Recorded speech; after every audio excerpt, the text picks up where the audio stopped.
Hello दोस्तों, नमस्कार साथियों, कैसे हो विद्यार्थियों। The atom ITI online classes में आपका हार्दिक स्वागत करता हूं, अभिनंदन करता हूं। साथ ही साथ आपसे निवेदन करता हूं कि आईटीआई से संबंधित जो ज्ञान आपने अभी तक प्राप्त नहीं करा है, उस अनमोल ज्ञान को प्राप्त करने के लिए मेरे चैनल को अभी सब्सक्राइब कर लीजिए। साथ ही साथ लगे हाथ आईटीआई और उससे जुड़ी सभी प्रकार की गवर्नमेंट जॉब्स की ताज़ा जानकारी प्राप्त करने के लिए नोटिफिकेशन बेल को दबाना ना भूलें। दोस्तों, आज जो मैं वीडियो आपके समक्ष लेकर आया हूँ, यह वीडियो आपके लिए बहुत खास है, क्योंकि इस वीडियो में मैं आज उस सरकारी भर्ती के बारे में आपको बताने वाला हूँ जिसमें आईटीआई वालों को सर्वाधिक वेतनमान दिया जाता है। जी हाँ दोस्तों, मैं बात कर रहा हूँ Mumbai metro rail corporation limited की, जिसमें हाल ही में आईटीआई स्टूडेंट के लिए तकनीशियन के अलग अलग पदों के लिए भर्तियाँ निकाली गई है। और इन भर्तियों के लिए Mumbai metro rail corporation limited का ऑफिशियल नोटिफिकेशन भी जारी हो चुका है। तो चलिए दोस्तों, जानते हैं। आप देख रहे हो the atom ITI online classes, सफलता की एक शुरुआत।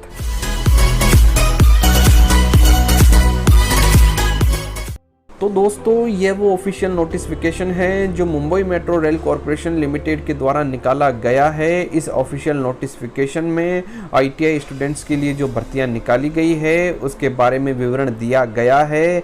आज मैं अपने इस वीडियो के द्वारा इस नोटिफिकेशन के माध्यम से आईटीआई वालों के लिए जो भर्तियां निकाली गई है उसके लिए आवश्यक और महत्वपूर्ण बिंदुओं को कवर करूँगा।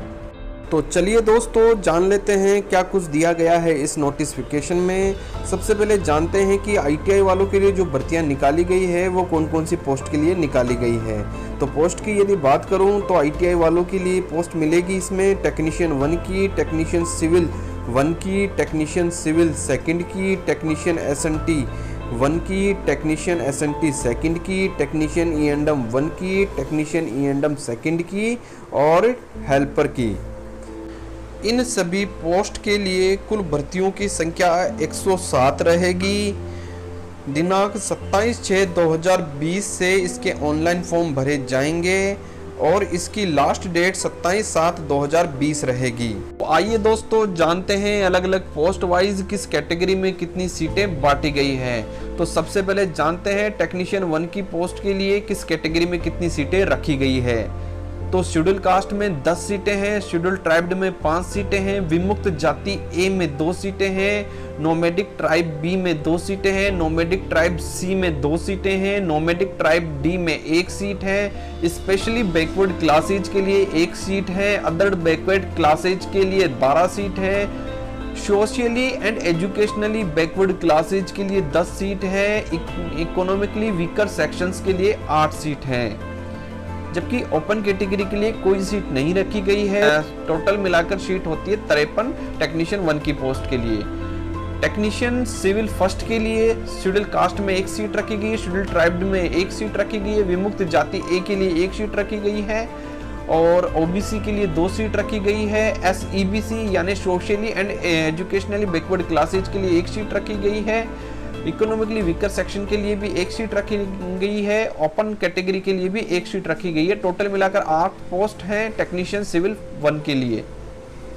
टेक्नीशियन सिविल 2 के लिए सिर्फ और सिर्फ ईडब्ल्यूएस में 2 सीटें हैं, अदर किसी भी कैटेगरी में कोई सीट नहीं रखी गई है। तो इस प्रकार टोटल जो सीट्स हैं वो 2 हैं टेक्नीशियन सिविल 2 की पोस्ट के लिए। टेक्नीशियन एसएनटी 1 की पोस्ट की यदि मैं बात करूं तो शेड्यूल कास्ट वालों के लिए 6 सीटें हैं, शेड्यूल ट्राइब्ड वालों के लिए 3 सीटें हैं, विमुक्त जाति ए के लिए 1 सीट है, नोमैडिक ट्राइब बी के लिए 1 सीट है, नोमैडिक ट्राइब सी के लिए 1 सीट है, नोमैडिक ट्राइब डी के लिए 1 सीट है, स्पेशली बैकवर्ड क्लासेज के लिए 1 सीट है, अदर बैकवर्ड क्लासेज के लिए 7 सीट है, socially and educationally backward classes के लिए 6 सीट है, इकोनॉमिकली वीकर सेक्शंस के लिए 4 सीट है और ओपन कैटेगरी के लिए 8 सीट है। इस प्रकार कुल मिलाकर 39 सीटें होती है एसएनटी टेक्नीशियन एसएनटी 1 की पोस्ट के लिए। टेक्नीशियन एसएनटी 2 के लिए बात करूं तो ईडब्ल्यूएस यानी इकोनॉमिकली वीकर सेक्शन के लिए 2 सीट रखी गई हैं, अदर किसी कैटेगरी में कोई सीटें नहीं हैं। टेक्नीशियन ईएनडम 1 की पोस्ट के लिए बात करूं तो विमुक्त जाति ए के लिए 1 सीट रखी गई है, अदर किसी भी कैटेगरी में कोई सीट नहीं रखी गई है। टेक्नीशियन ई&एम सेकंड के लिए मैं बात करूं तो EWS यानी इकोनॉमिकली वीकर सेक्शन के लिए एक पोस्ट रखी गई है। अदर किसी भी कैटेगरी के लिए कोई पोस्ट नहीं रखी गई है। यदि बात करूं हेल्पर की पोस्ट के लिए तो EWS यानी इकोनॉमिकली वीकर सेक्शन के लिए एक पोस्ट रखी गई है। अदर किसी भी कैटेगरी में कोई पोस्ट नहीं रखी गई है। तो चलिए दोस्तों, अब जान लेते हैं अलग अलग पोस्ट वाइज आपकी क्या सैलरी रहेगी, क्या एजुकेशन क्वालिफिकेशन रिक्वायर्ड रहेगी, क्या वर्किंग एक्सपीरियंस होना चाहिए और आपकी एज लिमिट क्या होनी चाहिए और मेडिकल स्टैंडर्ड किस लेवल का होगा। तो सबसे पहले बात करते हैं टेक्नीशियन 1 की पोस्ट के लिए। पे स्केल आपकी रहेगी 5,200 से 20,200, ग्रेड पे रहेगी आपकी 2,400। 7th पे कमीशन के अकॉर्डिंग आपकी स्केल रहेगी S8 और आपको वेतनमान मिलेगा 25,500 से 81,100। अब बात कर लेते हैं एजुकेशन क्वालिफिकेशन की। तो आपकी ITI करी हुई होनी चाहिए NCVT अथवा SCVT मान्यता प्राप्त ITI इंस्टीट्यूट से। और यदि बात करें ITI की ट्रेड की तो electrician, electrical, wireman, refrigeration and air conditioning, mechanic या फिर इलेक्ट्रीशियन पावर डिस्ट्रीब्यूशन या fitter, HT/LT equipment and cable jointing या फिर इलेक्ट्रॉनिक्स मैकेनिक की ट्रेड में आपके पास में ITI करी हुई होनी चाहिए। अब बात कर लेते हैं वर्किंग एक्सपीरियंस की। तो रेलवे, मेट्रो रेल या मोनो रेल के रोलिंग स्टॉक डिपार्टमेंट में कम से कम 2 साल का आपके पास में मेंटेनेंस या फिर टेस्टिंग एंड कमीशनिंग का कार्य अनुभव होना चाहिए। अथवा कुछ प्रमुख कंपनियां जैसे साइमंस, बम्बार्डियर, एलेस्ट्रोम, BHEL यानी Bharat heavy electrical limited, BEML यानी भारत अर्थ मूवर्स लिमिटेड आदि कंपनियों में रहते हुए रेलवेज के लिए अथवा मेट्रो रेलवेज के लिए या मोनो रेल्स के लिए जो है टेस्टिंग और कमीशनिंग में या फिर मेंटेनेंस के क्षेत्र में आपके पास में कार्य करने का अनुभव होना चाहिए। और ये जो एक्सपीरियंस होना चाहिए ये ओरिजिनल इक्विपमेंट मैन्युफैक्चर के साथ में होना चाहिए। जो वर्किंग एक्सपीरियंस आप बनवाओगे उस वर्किंग एक्सपीरियंस में क्लियरली मेंशन होना चाहिए आपने किस कंपनी के लिए कार्य करा है, कितने समय के लिए कार्य करा है और किस फील्ड में कार्य करा है। किसी भी रूप से अस्पष्ट वर्किंग एक्सपीरियंस मान्य नहीं होंगे। अथवा में दोस्तों 2 साल का वर्किंग एक्सपीरियंस होना चाहिए आपके पास में रेलवेज अथवा मेट्रो रेलवेज में टेस्टिंग और कमीशनिंग का या फिर मेंटेनेंस का या फिर जो है इंस्टॉलेशन का ट्रैक्शन पावर सप्लाई सिस्टम के लिए। अथवा कुछ प्रमुख कंपनियां जैसे साइमंस, एलेस्ट्रोम, टाटा, L&T आदि कंपनियों में इंस्टॉलेशन का, टेस्टिंग और कमीशनिंग का, मेंटेनेंस का जो है रेलवेज और मेट्रो रेलवेज में कार्य करने का आपके पास में अनुभव होना चाहिए। और ये जो सर्टिफिकेट आप बनवाओगे इस सर्टिफिकेट में क्लियरली मेंशन होना चाहिए किस कंपनी में आपने कितने समय के लिए और किस फील्ड में कार्य करा है। किसी भी रूप से अस्पष्ट वर्किंग एक्सपीरियंस मान्य नहीं होंगे। एज लिमिट की यदि बात करूं तो दिनांक 1/6/2020 तक आपकी आयु हो जानी चाहिए 40 साल तक और 40 साल से अधिक नहीं होनी चाहिए। मेडिकल स्टैंडर्ड आपका B1 का होगा। अब बात कर लेते हैं दोस्तों टेक्नीशियन सिविल 1 की पोस्ट के लिए। पे स्केल रहेगी आपकी 5,200 से 20,200, ग्रेड पे रहेगी आपकी 2,400। 7th पे कमीशन के अकॉर्डिंग आपकी स्केल रहेगी S8 और आपका वेतनमान रहेगा 25,500 से 81,100।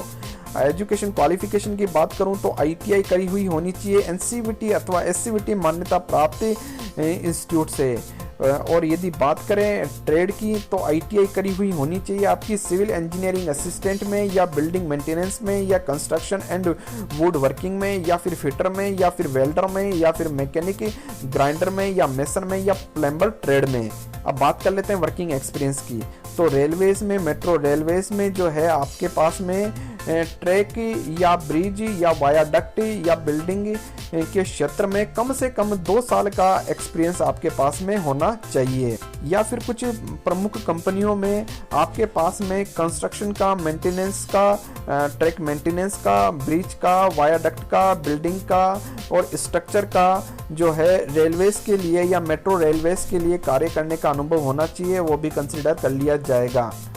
और जो सर्टिफिकेट आप बनवाओगे उस सर्टिफिकेट में सारी चीज़ें स्पष्ट रूप से मेंशन की हुई होनी चाहिए। और इसके अलावा जो है स्पष्ट वर्किंग एक्सपीरियंस किसी भी रूप से मान्य नहीं होंगे।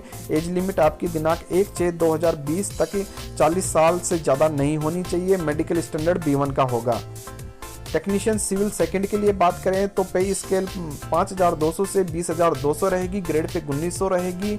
7th पे कमीशन के अकॉर्डिंग आपकी स्केल S6 रहेगी। वेतनमान आपका 19,900 से 63,200 रहेगा। एजुकेशन क्वालिफिकेशन की भी बात करूं तो ITI करी हुई होनी चाहिए NCVT अथवा SCVT मान्यता प्राप्त ITI इंस्टीट्यूट से। यदि बात करें ITI ट्रेड की तो सिविल इंजीनियरिंग असिस्टेंट या बिल्डिंग मेंटेनेंस या कंस्ट्रक्शन एंड वुड वर्किंग या फिटर या वेल्डर या मशीनिस्ट, ग्राइंडर या मेशन या प्लम्बर ट्रेड में आपकी ITI करी हुई होनी चाहिए। एज लिमिट की यदि बात करूं तो दिनांक 1/6/2020 के अनुसार आपकी आयु अधिकतम जो है वो 38 साल की होनी चाहिए। मेडिकल स्टैंडर्ड जो है आपका B1 का होगा। टेक्नीशियन SNT फर्स्ट के लिए यदि बात करूं तो पे स्केल रहेगी आपकी 5200 से 20,200, ग्रेड पे रहेगी 2400। 7th पे कमीशन के अकॉर्डिंग आपकी जो स्केल रहेगी वो S8 रहेगी। वेतनमान आपका 25,500 से 81,100 रहेगा। यदि बात करूं एजुकेशन क्वालिफिकेशन की तो ITI करी हुई होनी चाहिए आपकी NCVT अथवा SCVT मान्यता प्राप्त ITI इंस्टीट्यूट से। और ITI ट्रेड आपकी होनी चाहिए इलेक्ट्रॉनिक्स या इलेक्ट्रॉनिक्स मैकेनिक या मैकेनिक कम्युनिकेशन इक्विपमेंट मेंटेनेंस या फिर इंफॉर्मेशन टेक्नोलॉजी में या इंफॉर्मेशन कम्युनिकेशन टेक्नोलॉजी सिस्टम में या फिर होनी चाहिए IT एंड ESM में या फिर जो है mechanic computer hardware and mechanic come operator electronics communication system में या फिर मैकेनिक कंज्यूमर इलेक्ट्रॉनिक्स में या फिर नेटवर्क टेक्नीशियन आदि ट्रेड में आपकी ITI करी हुई होनी चाहिए। वर्किंग एक्सपीरियंस की यदि बात करूं तो 2 साल का वर्किंग एक्सपीरियंस आपको रेलवेज में, मेट्रो रेलवेज में या मोनो रेलवेज में मेंटेनेंस में या इंस्टॉलेशन के क्षेत्र में या फिर टेस्टिंग या कमीशनिंग के क्षेत्र में या फिर सिग्नलिंग और टेलीकम्युनिकेशन के क्षेत्र में या फिर ऑटोमेटिक फेयर कलेक्शन यानी AFC सिस्टम में आपको कम से कम 2 साल का एक्सपीरियंस इन्होंने मांगा है। इसके अलावा कुछ प्रमुख कंपनियां जैसे नाइपॉन, साइमंस, बम्बार्डियर, एलेस्ट्रोम, थेल्स आदि कंपनियों में रहते हुए आपके पास में रेलवेज में, मेट्रो रेलवेज में या मोनो रेलवेज में जो है मेंटेनेंस का, टेस्टिंग और कमीशनिंग का, सिग्नलिंग का अथवा टेली कम्युनिकेशन का या AFC सिस्टम में कार्य करने का आपके पास में अनुभव होना चाहिए। और जो सर्टिफिकेट आप बनवा के लेके आओगे उसमें क्लियरली OEM जो है वो उसके साथ में होना चाहिए और क्लियरली ये मेंशन होना चाहिए कि आपने किस कंपनी के लिए, कितने समय के लिए और कौन से क्षेत्र में आपने कार्य करा है। किसी भी रूप से अस्पष्ट कार्य वर्किंग एक्सपीरियंस जो है आपके वैलिड नहीं होंगे। अधिकतम आयु 40 साल होनी चाहिए दिनांक 1/6/2020 के अनुसार। मेडिकल आपका B1 स्टैंडर्ड का होगा। टेक्नीशियन SNT सेकंड के लिए यदि बात करें तो पे स्केल आपकी रहेगी 5200 से 20,200, ग्रेड पे रहेगी 1900। 7th पे कमीशन के अकॉर्डिंग आपकी पे स्केल रहेगी S6, वेतनमान रहेगा 19,900 से 63,200। एजुकेशन क्वालिफिकेशन की बात करें तो ITI आपकी करी हुई होनी चाहिए NCVT अथवा SCVT मान्यता प्राप्त ITI इंस्टीट्यूट से। और ITI आपकी करी हुई होनी चाहिए इलेक्ट्रॉनिक्स या इलेक्ट्रॉनिक्स मैकेनिक में या मैकेनिक कम्युनिकेशन इक्विपमेंट मेंटेनेंस में या फिर इंफॉर्मेशन टेक्नोलॉजी में या फिर इंफॉर्मेशन कम्युनिकेशन टेक्नोलॉजी सिस्टम में और या फिर मैकेनिक कंप्यूटर हार्डवेयर में या फिर मैकेनिक कम ऑपरेटर इलेक्ट्रॉनिक्स कम्युनिकेशन सिस्टम में या फिर मैकेनिक कंज्यूमर इलेक्ट्रॉनिक्स में या फिर नेटवर्क टेक्नीशियन ट्रेड में आपकी ITI कंप्लीट होनी चाहिए। मैक्सिमम एज लिमिट जो होनी चाहिए आपकी दिनांक 1/6/2020 के अनुसार 38 साल की। मेडिकल स्टैंडर्ड आपका B1 का होगा। टेक्नीशियन E&M 1 की पोस्ट की यदि बात करें तो पे स्केल रहेगी आपकी 5200 से 20,200, ग्रेड पे रहेगी आपकी 2400। और 7th पे कमीशन के अकॉर्डिंग आप पे स्केल रहेगी आपकी S8, वेतनमान मिलेगा 25,500 से 81,100। एजुकेशन क्वालिफिकेशन की यदि बात करूं तो ITI करी हुई होनी चाहिए आपकी NCVT अथवा SCVT मान्यता प्राप्त ITI इंस्टीट्यूट से। इलेक्ट्रिशियन ट्रेड में, इलेक्ट्रिकल ट्रेड में, वायरमैन में, इलेक्ट्रिशियन पावर डिस्ट्रीब्यूशन में, फिटर में, HT/LT इक्विपमेंट में, केबल जॉइंटिंग में या इलेक्ट्रॉनिक मैकेनिक में या फिटर में, वेल्डर में या फिर refrigerator and air conditioning trade में आपके पास में ITI करी हुई होनी चाहिए। वर्किंग एक्सपीरियंस की बात करें तो रेलवेज़ में, मेट्रो रेलवेज़ में या मोनो रेलवेज़ में या एयरपोर्ट में जो है मेंटेनेंस के क्षेत्र में या फिर इंस्टॉलेशन के क्षेत्र में या फिर टेस्टिंग और कमीशनिंग के क्षेत्र में लिफ्ट के और एस्केलेटर के, एलटी के, पावर सप्लाई सिस्टम में और डीजी सेट्स में, एचवैक सिस्टम में, फायर डिटेक्शन सिस्टम में, सस्पेंशन सिस्टम में और रेलवेज में जो है आपके पास में कार्य करने का कम से कम 2 साल का कार्य अनुभव होना चाहिए। इसके अलावा यदि आपने कुछ प्रमुख कंपनियों में कार्य करा है जो रेलवेज़ के लिए अथवा मेट्रो रेलवेज़ के लिए, मोनो रेलवेज़ के लिए, एयरपोर्ट के लिए जो है ऊपर दिखाए गए क्षेत्रों में कार्य करवाती है, तो इन क्षेत्रों में आपके पास में कार्य करने का यदि अनुभव है तो भी आपका ये वर्किंग एक्सपीरियंस कंसिडर कर लिया जाएगा। किसी भी रूप से अस्पष्ट जो है वर्किंग एक्सपीरियंस मान्य नहीं होंगे। मैक्सिमम एज लिमिट दिनांक 1/6/2020 के अनुसार 40 साल तक होनी चाहिए। मेडिकल स्टैंडर्ड आपका B1 स्तर का होगा। अब बात कर लेते हैं दोस्तों टेक्नीशियन E&M सेकंड की पोस्ट के लिए। पे स्केल होगी आपकी 5,200 से 20,200। ग्रेड पे रहेगी आपकी 1900। सेवंथ पे कमीशन के अकॉर्डिंग आपकी स्केल रहेगी S6 और वेतनमान मिलेगा आपको 19,900 से 63,200। एजुकेशन क्वालिफिकेशन की बात करें तो ITI करी हुई होनी चाहिए आपकी। NCVT अथवा SCVT मान्यता प्राप्त ITI इंस्टीट्यूट से। इसके अलावा ITI करी हुई होनी चाहिए आपकी इलेक्ट्रिकल में या इलेक्ट्रिशियन ट्रेड में, वायरमैन में या इलेक्ट्रिशियन पावर डिस्ट्रीब्यूशन में, fitter HT/LT equipment and cable jointing में या फिर इलेक्ट्रॉनिक्स मैकेनिक में, फिटर में, वेल्डिंग ट्रेड में या रेफ्रिजरेटर एंड एयर कंडीशनिंग में। मैक्सिमम एज लिमिट जो है दिनांक 1/6/2020 के अनुसार 38 साल की होनी चाहिए। मेडिकल स्टैंडर्ड B1 का होगा। एंड फाइनली बात कर लेते हैं हेल्पर की पोस्ट के लिए। तो पे स्केल रहेगी आपकी 4,440 से 7,440। ग्रेड पे रहेगी आपकी 1,300 और सेवंथ पे कमीशन के अकॉर्डिंग आपकी पे स्केल रहेगी S1 और आपका वेतनमान रहेगा 15,000 से 47,600। एजुकेशन क्वालिफिकेशन आपकी ITI करी हुई होनी चाहिए NCVT अथवा SCVT मान्यता प्राप्त इंस्टीट्यूट से। मैक्सिमम एज लिमिट होनी चाहिए दिनांक 1/6/2020 के अनुसार 38 साल की और मेडिकल स्टैंडर्ड आपका होगा B1 स्तर का। महाराष्ट्र सरकार के GR क्षैतिज रिजर्वेशन रूल्स के अकॉर्डिंग जो है वो अलग अलग प्रकार के दिव्यांग या विकलांग व्यक्तियों के लिए 4% आरक्षण दे होगा। 30% जो है आरक्षण महिलाओं के लिए दे होगा। 15% जो है पोस्ट पर आरक्षण जो है वो एक्स सर्विसमैन को दे होगा। 5% पोस्ट पर आरक्षण जो है वो प्रोजेक्ट या फिर अर्थक्वेक अफेक्टेड पर्सन को दे होगा। 5% पोस्ट आरक्षण जो है वो मेरिटियस स्पोर्ट पर्सन को दे होगा और 1% आरक्षण जो है अनाथ बच्चों को दे होगा। कुछ महत्वपूर्ण बिंदु इन्होंने बताए हैं। नंबर 1 पे है मेडिकल स्टैंडर्ड जो भी होगा आपका उसका वो इंडियन रेलवेज के मेडिकल मैनुअल के अकॉर्डिंग किया जाएगा। नंबर 2 पे है मैक्सिमम एज जो है वो अलग अलग पोस्ट के लिए दिखाई गई है, लेकिन फिर भी जो है आयु में 5 साल की जो छूट है वो बैकवर्ड क्लासेज को गवर्नमेंट ऑफ महाराष्ट्र के नियमानुसार दी जाएगी। और नंबर 3 पे है एक्स सर्विसमैन को आयु में छूट 7 साल की दी जाएगी। जो दिव्यांग है या विकलांग है उनको आयु में छूट 7 साल की दी जाएगी, चाहे वो किसी भी कास्ट से बिलोंग करते हो। डेपुटेशन के लिए कोई एज लिमिट नहीं रखी गई है। अब चलिए दोस्तों जान लेते हैं इस भर्ती के लिए क्या दिशा निर्देश दिए गए हैं इनकी तरफ से। तो नंबर 1 पे है जनरल कैंडिडेट्स के लिए ऑनलाइन एग्जामिनेशन फीस 300 रुपये और आरक्षित कैंडिडेट्स के लिए 150 रुपये रहेगी। नंबर 2 पे है आयु योग्यता और कार्य अनुभव दिनांक 1/6/2020 तक का ही माना जाएगा, इसके बाद की योग्यता को माना नहीं जाएगा।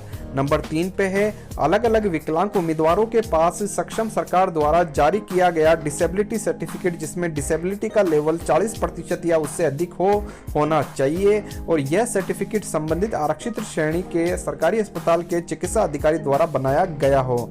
नंबर 4 पे है महिला एवं बाल विकास विभाग सरकार के अनुसार जो महिलाएं महिला कोटा के तहत आवेदन करना चाहती हैं वे खुली श्रेणी के आरक्षण के माध्यम से आवश्यक नॉन क्रीमी सर्टिफिकेट जो कि 31 मार्च 2019 तक मान्य हो जमा करवाना होगा।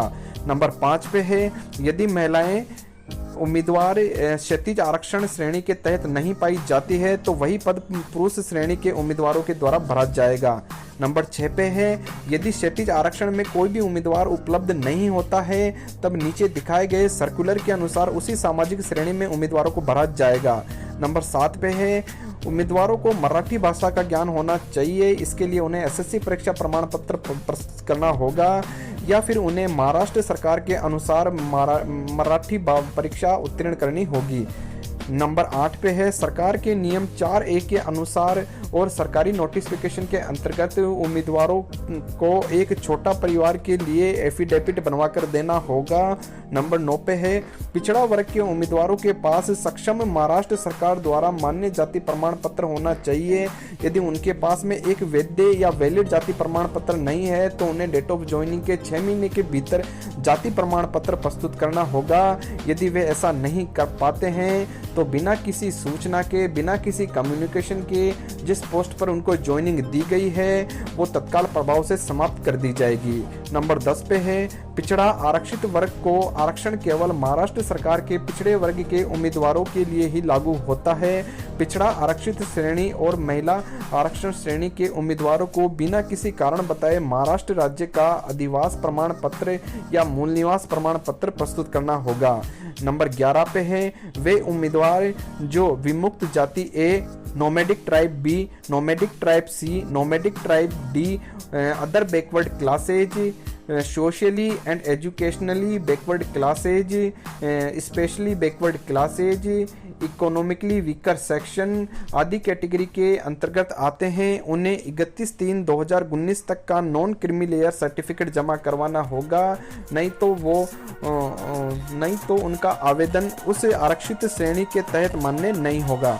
नंबर 12 पे है, उम्मीदवारों के पास MSCIT CCC O लेवल या A लेवल या B लेवल या C लेवल का कंप्यूटर पासिंग सर्टिफिकेट होना चाहिए और उपरोक्त सर्टिफिकेट की एक फोटोकॉपी उन्हें जमा करवानी होगी और यह सर्टिफिकेट जो है 2 साल के भीतर ही पासिंग किया हुआ होना चाहिए। यदि यह सर्टिफिकेट नहीं दे पाते हैं तो उनका सिलेक्शन रद्द कर दिया जाएगा। नंबर 13 पे है, वर्किंग एक्सपीरियंस सर्टिफिकेट केवल फुल टाइम वर्किंग वाला ही माना जाएगा, पार्ट टाइम वर्किंग एक्सपीरियंस मान्य नहीं होगा। नंबर 14 पे है, यदि उम्मीदवार इंटरव्यू के समय किसी भी कारणवश मांगे गए प्रमाण पत्र जमा नहीं करवा पाते हैं तो उनका सिलेक्शन रद्द कर दिया जाएगा या सिलेक्शन होने के बाद में भी यदि उनके द्वारा दिए गए प्रमाण पत्र अधूरे, अमान्य, संदिग्ध या अपूर्ण पाए जाते हैं तो भी उनका सिलेक्शन रद्द कर दिया जाएगा। नंबर 15 पे है, सरकार के दिनांक 29/5/2017 के सर्कुलर के अनुसार रोस्टर के सत्यापन और प्रमाणीकरण की प्रक्रिया अभी चल रही है। आरक्षण की संख्याओं में बदलाव हो सकता है। कंपिटेंट अथॉरिटी के द्वारा जो भी निर्णय लिया जाएगा वह फाइनल रूप से मान्य होगा। नंबर 16 पे है, जितने रिक्त पदों की संख्या के लिए आवेदन प्राप्त हुए हैं उनके आधार पर कैंडिडेट्स को मेरिट लिस्ट पर शॉर्टलिस्ट किया जाएगा। नंबर 17 पे है, वेटिंग लिस्ट तैयार की जाएगी। यदि कोई होगा तो यह वेटिंग लिस्ट मेरिट के आधार पर एक निश्चित अवधि तक चलती रहेगी। यह इनकी आवश्यकता पर निर्भर करता है कि वेटिंग लिस्ट वाले कैंडिडेट को ये कब लेंगे, लेकिन यह वेटिंग लिस्ट 1 साल से ज़्यादा नहीं रखी जाएगी। नंबर 18 पे है, उम्मीदवारों के चयन के लिए सिफारिशें और दबाव किसी भी रूप में मंजूर नहीं किया जाएगा। इसके विपरीत सिफारिश और दबाव बनाने वाले कैंडिडेट को अयोग्य माना जाएगा। नंबर 19 पे है, यह कंपनी बिना किसी औचित्य के विज्ञापन को या पूरी प्रक्रिया को रद्द करने और स्थगित करने का अधिकार रखती है। नंबर 20 पे है, विस्तृत विज्ञापन के लिए पात्रता, योग्यता, अनुभव, वेतनमान और अन्य उपरोक्त पदों को भरने के लिए दिशा निर्देश कृपया MMRDA की वेबसाइट पर देखें। नंबर 21 पे है, उपरोक्त रिक्त पद सामाजिक और क्षैतिज आरक्षण के अनुसार है। नंबर 22 पे है, GAD के अनुसार पृथक पद के लिए कोई आरक्षण नहीं है। नंबर 23 पे है, विज्ञापन में बताए गए पदों की संख्या आवश्यकता अनुसार घटाई या बढ़ाई जा सकती है और इसके अनुसार ही आरक्षण में बदलाव किया जाएगा। जो भी निर्णय कंपिटेंट अथॉरिटी के द्वारा लिया जाएगा वह फाइनल होगा। नंबर 24 पे है, विमुक्त जाति और नोमैडिक ट्राइब के पद श्रेणी के अंदर आपस में चेंज किए जा सकते हैं। यदि उपयुक्त पदों पर आरक्षित श्रेणी के पद नहीं भर पाते हैं तो उन्हें निर्धारित मापदंडों तथा प्रक्रिया के अनुसार भरा जाएगा। नंबर 25 पे है, यदि उम्मीदवार पहले से किसी भी गवर्नमेंट सेक्टर में कार्यरत है तो उसे संबंधित गवर्नमेंट सेक्टर से एनओसी यानी नो ऑब्जेक्शन सर्टिफिकेट लाना होगा। नंबर 26 पे है, जब आप फॉर्म लगा रहे हो तब तक की ही आयु, योग्यता और कार्य अनुभव को वैध माना जाएगा, उसके बाद के नहीं। नंबर 27 पे है, सेंटर या स्टेट या सेमी गवर्नमेंट या पीएसयू या एलडीबीएस में कार्यरत अधिकारी निर्धारित पात्रता को पूरी करते हैं। नंबर 28 पे है, यदि उपयुक्त उम्मीदवार किसी भी पद के लिए नहीं पाए जाते हैं तो उन्हें निचले स्तर के उपयुक्त उम्मीदवारों से भरा जाएगा। नंबर 29 पे है, स्टैटिक आरक्षण के लिए जीएडी और जीआर उपयुक्त है। नंबर 30 पे है, ईडब्ल्यूएस उम्मीदवारों को जीएडी जीआर नंबर के अनुसार आवश्यक दस्तावेज और नॉन क्रीमी सर्टिफिकेट जमा करवाना होगा। नंबर 31 पे है, मेधावी खिलाड़ियों के लिए 5% क्षैतिज आरक्षण होगा और इसके लिए उनके पास में एक वैलिड स्पोर्ट्स सर्टिफिकेट होना चाहिए। नंबर 32 पे है, महिला एवं बाल विकास विभाग के दिशा निर्देशानुसार 1% पद अनाथ बच्चों के लिए आरक्षित हैं। नंबर 33 पे है, आरक्षित वर्ग के आवेदकों को आयु में छूट केवल उसी श्रेणी में आरक्षित की गई रिक्तियों के मामले में ही स्वीकार की जाएगी। आरक्षित श्रेणी के आवेदक जो पदों के विरुद्ध आवेदन करते हैं जनरल कैटेगरी में आयु में छूट पाने के हकदार नहीं होंगे। हालांकि जनरल कैटेगरी में दिव्यांगों, विकलांगों को आयु में छूट दे होगी। नंबर 34 पे है, विभिन्न श्रेणियों के लिए रिक्तियां और आरक्षण में परिवर्तन की संभावना है। यदि कोई बदलाव होता है तो कैंडिडेट्स को न्यूज़पेपर अथवा ऑफिशियल वेबसाइट पे इसकी सूचना दे दी जाएगी। नंबर 35 पे है, ऑनलाइन फॉर्म दिनांक 27/6/2020 से भरे जाएंगे और इनके फॉर्म भरने की लास्ट डेट 27/7/2020 रहेगी। तो दोस्तों ये था मेरा वह वीडियो जिसके माध्यम से मैंने मुंबई मेट्रो रेल कॉरपोरेशन जून 2020 की भर्ती का गहन अध्ययन और विश्लेषण करके इसकी संपूर्ण जानकारी को आप तक पहुंचाया। मैं मानता हूं कि यह वीडियो बनाने में मुझे थोड़ा समय ज़रूर लगा है, परंतु मेरी ये कोशिश रहती है कि आईटीआई और उससे संबंधित सभी प्रकार की गवर्नमेंट जॉब्स की सही तथा सटीक जानकारी आप तक पहुंचती रहे। इसके लिए मैं आगे भी प्रयास करता रहूँगा। बस आपके साथ सहयोग और समर्थन की मुझे हमेशा आवश्यकता बनी रहेगी। दोस्तों आईटीआई संबंधी इस प्रकार के उपयोगी तथा महत्वपूर्ण वीडियो आगे भी देखने के लिए मेरे चैनल को अभी सब्सक्राइब कर लीजिए। आईटीआई की ताज़ा अपडेट्स प्राप्त करने के लिए नोटिफिकेशन बेल को दबा दीजिए। यदि आज का मेरा यह वीडियो आपको पसंद आया है तो प्लीज़ लाइक ज़रूर कर दीजिएगा। मेरे इस वीडियो को अपने फ्रेंड सर्कल में शेयर ज़रूर कर दीजिएगा। जल्द ही लौटूंगा एक नई वीडियो के साथ। मेरा वीडियो देखने के लिए बहुत बहुत धन्यवाद।